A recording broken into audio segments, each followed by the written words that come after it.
week 3 of our reading remote learning style.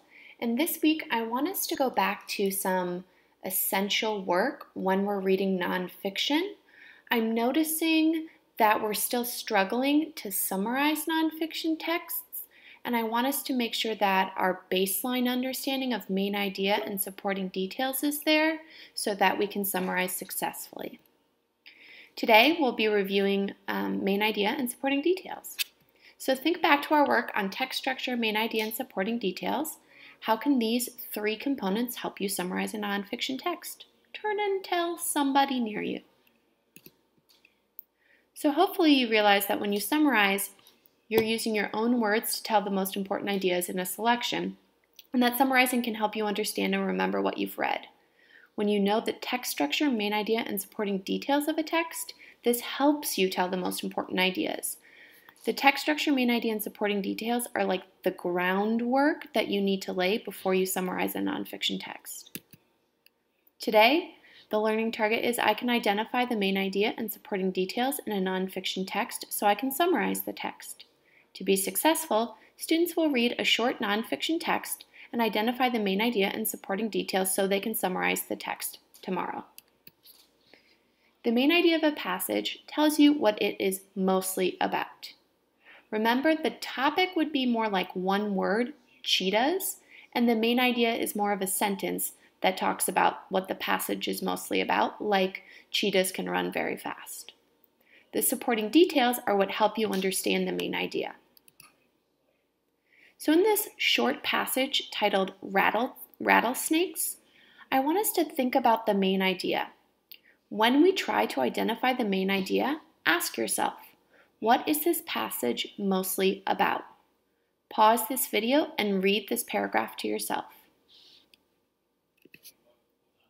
So the main idea of this passage is that many newborn rattlesnakes do not survive their first year of life.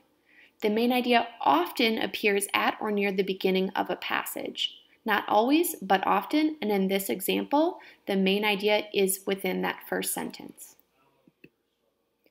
Next, we need to think about supporting details. When you think about supporting details, ask yourself, why don't newborn rattlesnakes survive their first year of life? That question directly connected to the main idea we identified in previous pages. Please freeze this video and reread this paragraph to yourself, thinking about what supporting details explain why newborn rattlesnakes often don't survive their first year of life. Hopefully you identified these 3 supporting details, that they are often eaten by birds and animals, that many die of hunger, and in the winter they die if they do not find a warm place where they can hibernate. Today, when you apply your knowledge, you're going to read the short text National Parks below and identify the main idea and the 3 supporting details. You will then use this work for tomorrow's lesson. Remember, when you answer a question, you need to wrap. Restate the question in your answer the question, and provide text evidence. For example, your answer to question 1 should state, the main idea of this nonfiction passage is, and your follow-up answers should state, one supporting detail for this paragraph is.